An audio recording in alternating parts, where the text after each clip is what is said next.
Jeannette a 84 ans et des problèmes de taxes foncières. Impossible à gérer en ligne. En plus, le bureau qui reçoit le public est fermé depuis le 1er janvier. Même en vrai, c'était très facile, on les connaissait, on connaît, on dit, voilà, c'est ça. Eux, immédiatement, ils visualisent et ils savent, vous leur avez expliqué le problème une fois, bon, même s'ils n'ont pas tous les comptes en tête, c'est telle chose, tel numéro, et ils vont dessus, et ils voient de suite, oui, ben ça, on a fait ça. Les finances publiques ont fermé l'accueil des particuliers à Embrun. Il faut maintenant faire 50 km de plus. Mais ce matin, c'est avec une solution qu'est arrivé dans les Hautes-Alpes le ministre des Comptes publics, Olivier Dussopt. Les contribuables seront désormais reçus dans les espaces France Service. Les finances publiques étaient implantées dans 13 communes jusqu'à présent. Elles le seront dans 18.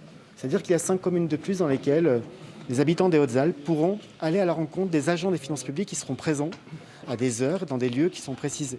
Les agents de ces établissements auront une journée de formation par an pour répondre à des questions simples sur la fiscalité, largement insuffisant pour un service de qualité selon les agents des finances publiques. Ils manifestaient donc ce matin tous les syndicats unis contre cette réforme, dont Antoine Dessin à la CGT. Aujourd'hui, on nous vend quelque chose, une belle vitrine, mais derrière, on sait, nous, en interne, qu'il n'y a pas les moyens. Il n'y a pas le personnel pour faire à la hauteur de ce que veut le ministre. Donc nous, on est là aussi pour dire à des plans qui sont créés à Paris, qu'en local, dans nos Hautes-Alpes, ce n'est pas possible. La rencontre avec la délégation ministérielle n'a pas convaincu les syndicats qui dénoncent un mensonge. Signataires de la charte, les élus locaux veulent pour l'instant y croire. En 10 ans, en France, 1200 trésoreries ont fermé leurs portes.